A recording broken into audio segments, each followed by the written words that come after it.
Laidą pristato Projektų parkas, jūsų kūrybinė erdvė.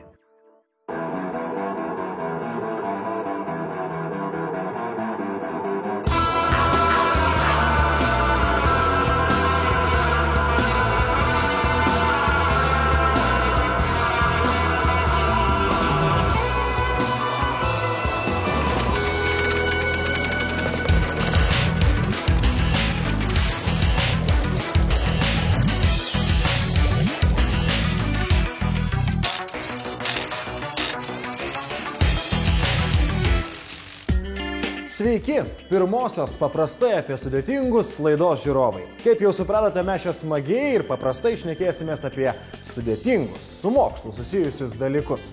Neveltui sakoma, kad mokslas yra sudarytas iš daugybės faktų, kaip ir mūsų namai, iš plytų ar blokelių.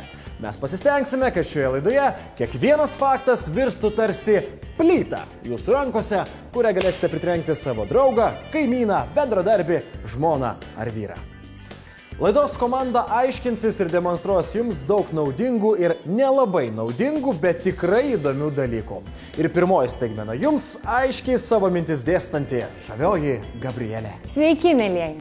Neviniosiu daug vatą, viskas, ką pasakysiu, bus išskirtinai protinga ir įdomu. Tad prašau patogiai įsitaisyti ir klausytis. Šiandien laidoje matysite, ką slepia kiaušiniai po lukštu, bei ką sakyti teigiantiems, kad kiaušinius valgyti nesveika, kuo citrina susijusi su akumuliatoriumi, kokią klastą visam pasauliui paruošė kinai, bei išmėginsime vieną mano išskirtinio kūno savybę.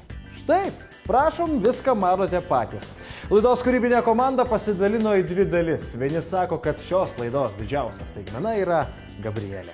O kiti sako, kad mes išgelbėsime Velykas ir pranešime vieną džiugę žinią visiems keptų, virtų, rudų, baltų ir margintų kiaušinių mėgėjams. Na, o po to Gabrielė būtinai dar pademonstruos ir vieną eksperimentą, kuris bus naudingas jums jūsų virtuvėse. Sliekas turi 5 širdis. Tai štai kas aistringiausias gyvūnas pasaulyje. Ne naujiena, kiaušiniuose yra daug baltymų, vitaminų, mineralinių medžiagų, antioksidantų bei kitų naudingų dalykų. Tačiau mums įdomiausia, ar tikrai kaime gyvenančios vištos kiaušinis yra daug geresnis už tos, kuri gyvena paukštyne, dideliame draugų būryje. Žodis jums, profesoriau. Manyčiau, kad esminio skirtumo nėra. Kiaušinių maistinę vertę lemia genetiniai faktoriai, paukščių laikymo ir mitybos sąlygos. Tai yra lesalų kokybė. Egzistuoja mitas, kad kiaušinis tai cholesterolio bomba.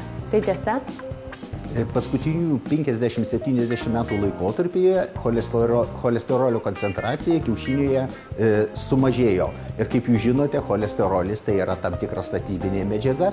Iš cholesterolio formuojasi steroidiniai hormonai, visų pirma, tai lytiniai hormonai, taip pat vitamino D3 sintezė reikalingas cholesterolius. Todėl, jeigu yra sutrikusi medžiagų apykaita žmogui, tai žinoma, tai gali būti pavojus, bet jeigu yra sveikas žmogus, manyčiau, kad kiaušinių vartojimas jokio neigiamo poveikio žmogaus sveikatai nesukelia. O ar kiaušinio lukšto tvirtumas įtakoja maistinę vertę? Vienareikšmiškai taip. Kuo geresnė lukšto kokybė, tuo yra geresnė kiaušinių maistinė vertė, nes esant pažeistam lukštui gali patekti įvairūs mikroorganizmai ir žinoma, tai gali įtakoti neigiamai kiaušinių maistinę vertę. Tai visgi, ar yra esminis skirtumas tarp kaimiško ir paukštinė padėto kiaušinio? Taip, esminis skirtumas yra, manyčiau, kad dideli paukštynai turi geresnės galimybės pagerinti kiaušinių maistinę vertę. Pastaruoju metu atsiranda tokie vadinami funkcionaliai kiaušiniai, kurie yra praturtinti nepakeičiamomis riebalų rūgštimis, ką mes dažnai girdime kaip omega-3 pavadinimu. Šiuose kiaušiniuose yra subalansuotas omega-6 ir omega-3 riebalų rūgščių santykis. Taip pat kiaušiniai gali būti praturtintų selenų, vitamino E arba jodo priedais. Tai tos maistinės medžiagos, kurios tiesiogiai teigiamai įtakoja žmonių sveikatingumą. Koks skirtumas tarp balto lukšto ir rudo? Jeigu kalbam apie kiaušinių maistinę vertę, tai nėra jokio skirtumo. Kiaušinių lukšto spalva sąlygoja naudojamos veislės, tai yra genetiškai koduotas požymis. Ir mes tokius kiaušinius rudų arba baltų lukštų, arba ten kreminės spalvos pardavinėjami paukštynai priklausomai nuo šalių rinkos. Yra lietuvaičiai mėgsta rudų lukštų, artėja Velykos, reikia baltų lukštų, Izraelyje daugiau mėgstami kreminės spalvos. Tai yra prisitaikoma prie vartotojų poreikių. O trynio spalva? Trynio spalvą lemia karotenoidai, tai yra ksantofilai, ksantos spalva, filio žodis reiškia myliu, ir būtent nuo naudojimų šitų medžiagų priklauso trynio spalvos intensyvumas. Jeigu, pavyzdžiui, lesaluose yra daug liuteino, ceksantino, kiaušinio trynio spalva būna intensyvesnė.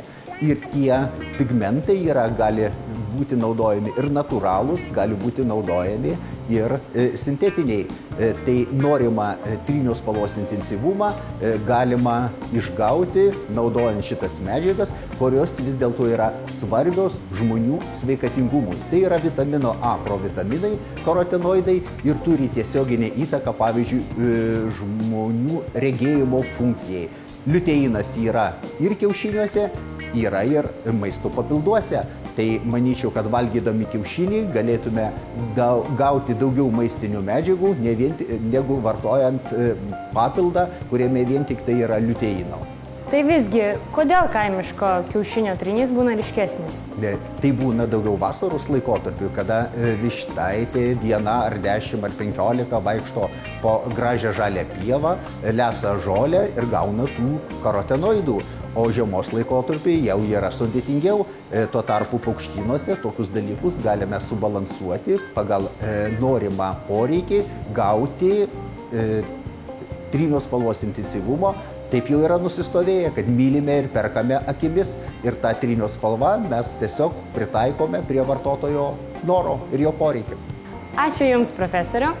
O dabar atlikime porą eksperimentų. Padarysime kiaušinio lukšto tvirtumo testą. Štai čia laikau paukštyno kiaušinius praturtintus omega-3 rūgštimis, kitoje kaimiškus kiaušinius.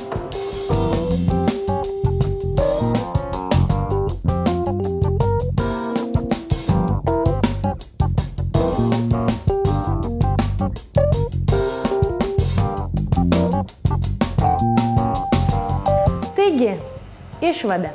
Jeigu kiaušiniais žadate muštis prie Velykų stalo, nugalėsite su kaimišku.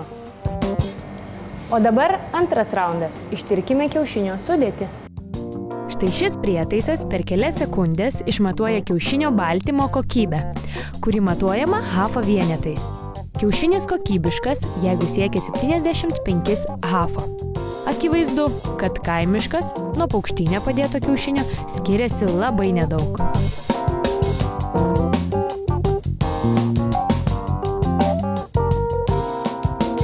Verdiktas.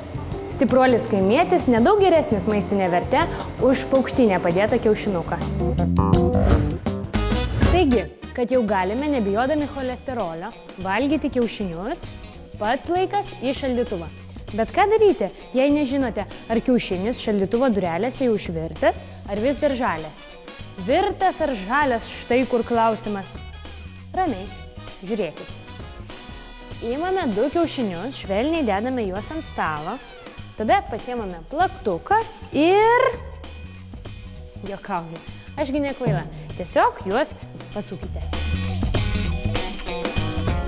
Na štai, daugelis žino, kad virtas kiaušinis sukasi geriau už žalią. Didesnė tikimybė būti užpultam karvės nei ryklio. Antroji mūsų laidos tema yra labiau skirta vyriškai auditorijai, nors tikrai tiks ir moterims. Nes kai šis daiktas numiršta, blogai būna visiems. Apie ką aš kalbu? Taigi žiūrim reportažą. Žiūrim. Esu įsitikinusi, kad mano citrinos moka tą patį, ką ir šis akumuliatorius. Dabar paimame citriną, į vieną jos galą įkišame vinį, į kitą monetą ir pasižiūrim. Oho, net 0,5 volto. Mindaugai, tu pratęsk eksperimentą, o aš pakalbinsiu žavų mokslininką.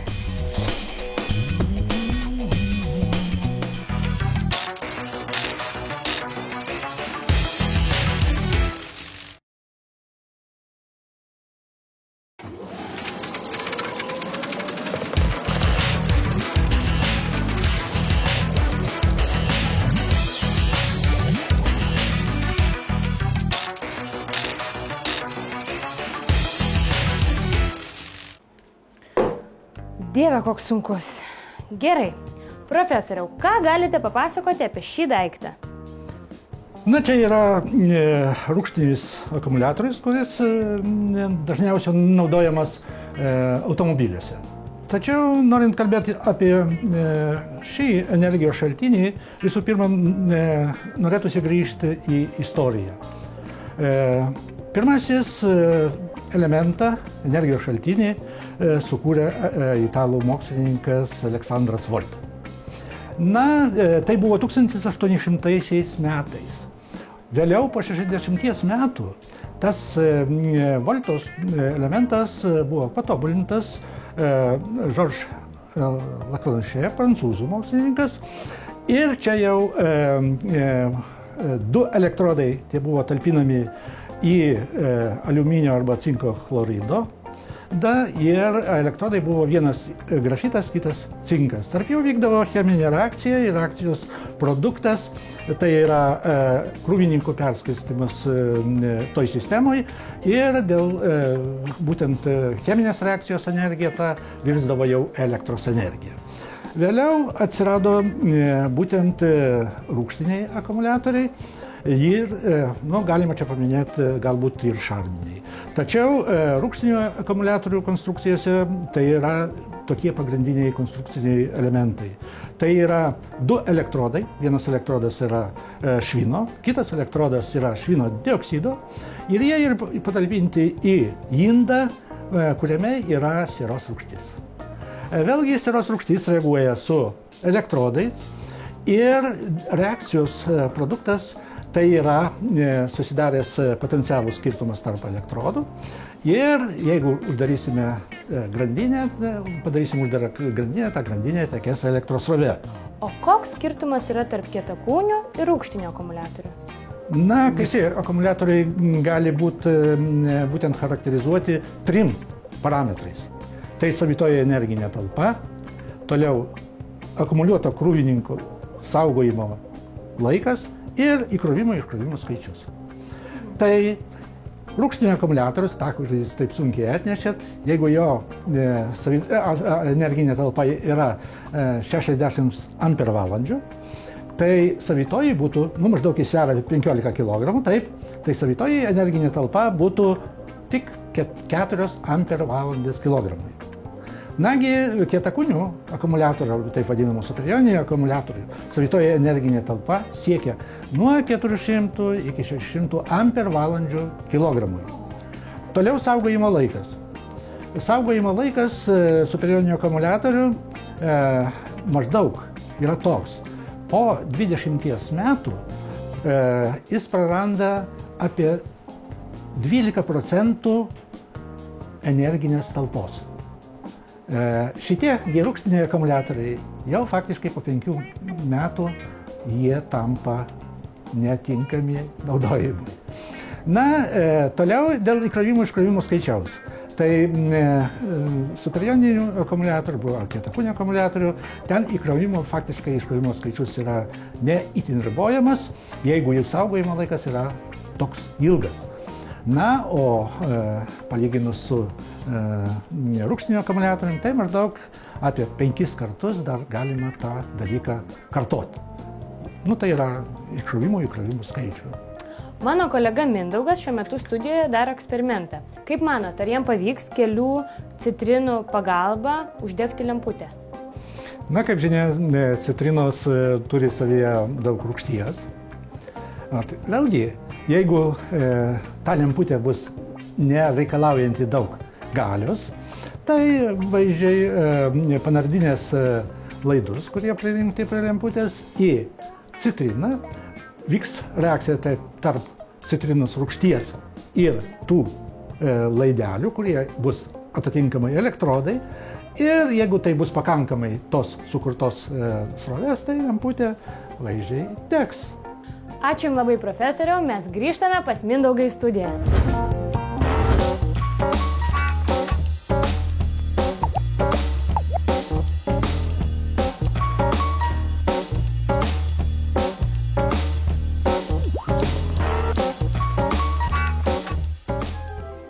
Na, o dabar tiesos akimirka.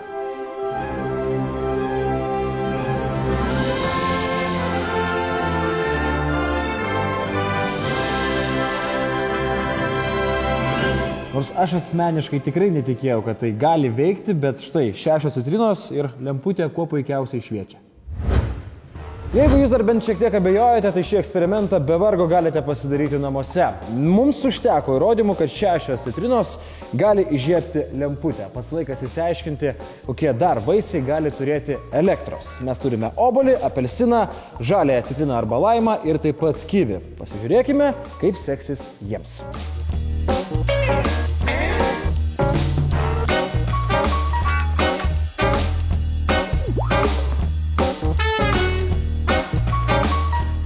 Gerai, mūsų vaisiai, kaip matote, jau yra paruošti, pats laikas įsiaiškinti, kuriame iš jų elektros yra daugiausia.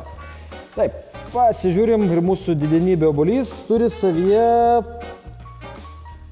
daugiau nei pusę volto. Pats laikas apelsinui. Šiek tiek mažiau nei pusę volto. O šiaip keista, iš tikrųjų, pasižiūrėjus obuolį ir apelsiną. Ir mūsų laimas. Panašiai kaip ir obuolys, šiek tiek daugiau negu pusę volto. Belieka vienintelis kivis, pas mažiausias iš viso, beveik mažiausias su kivi. Ir praktiškai identiškai kiek ir turėjo apelsinas, tai yra mažiau nei pusę volto. Vadinasi, mūsų nugalėtojas lieka obuolys, kuris viršija daugiau nei pusę volto. Kągi, galim daryti turbūt bendrą išvadą, kad jeigu taip nutiktų jūsų gyvenime, kad neturėtumėte elektros šaltinio, kaip pasikrauti, pavyzdžiui, savo iPodą, tai jums visai mielai gali praversti, kad ir keli žali obuoliai.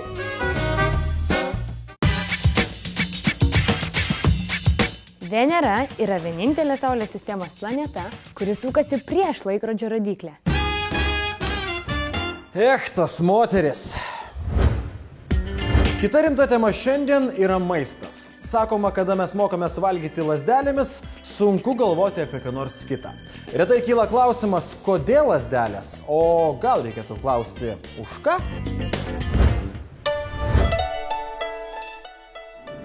Legenda sako, kad valgymą lazdelėmis išrado 2 kinų ūkininkai 2500 metų prieš Kristų. Spėjama, kad už per didelį ėdrumą juos išvarė iš kaimo. Tad praalkę jie nukniaukė gabalą mėsos ir ėmė čirškinti jį ant lauželio. Negalėdami sulaukti, kol mėsa atvės, jie ėmė plėšyti iškepusią mėsą medžio šakelėmis. Taip ir atsirado lazdelės. Norit realesnės versijos?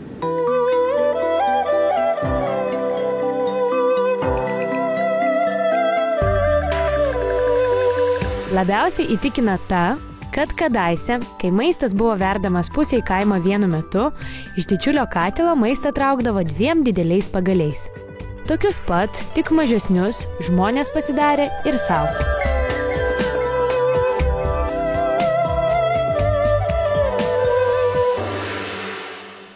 O dabar mūsų bičiulio, kinų virėjo Zhang Wei, paklausiu, kokią versiją žino jis. 你在想什么?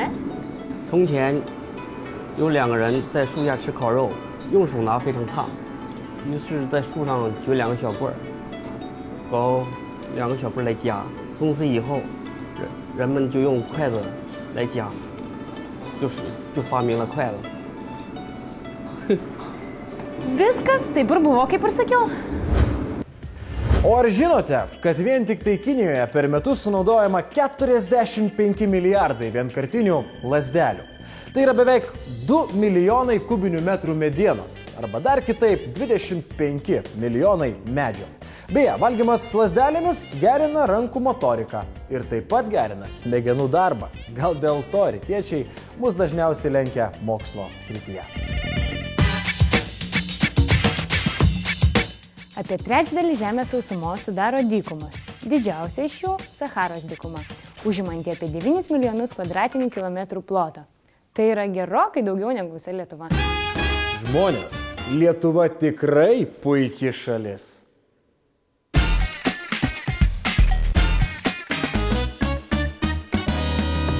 O dabar pakalbėkime apie mano kūną ir jūs. Tiksliau, apie mano ir jūsų kūną. Dabar atliksiu vieną sudėtingą eksperimentą, kurį vėliau galbūt galėsite pakartoti ir patys. Į mano puodelį kavos, dabar dėmesio.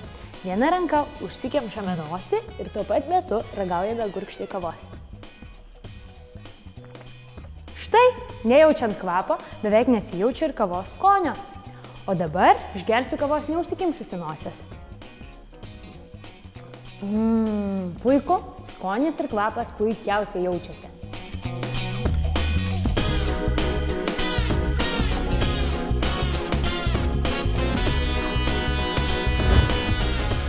Štai tiek praktiškos informacijos jums parengėme šį kartą. Laikykitės vienas kito. Sparčiai judėkite šiltojo pavasario link ir aišku, neužmirškite sportuoti. Tačiau čia laida ne apie krepšinį, o apie mokslą. Tad nebijokite ieškoti iššūkių ir eksperimentuoti. O jei tai daryti tingit, tam esame mes. Paprastai apie sudėtingus komanda. Susitiksime kitą savaitę tuo pačiu metu su naujais mokslo faktais ir įžvalgomis. Ate! Iki!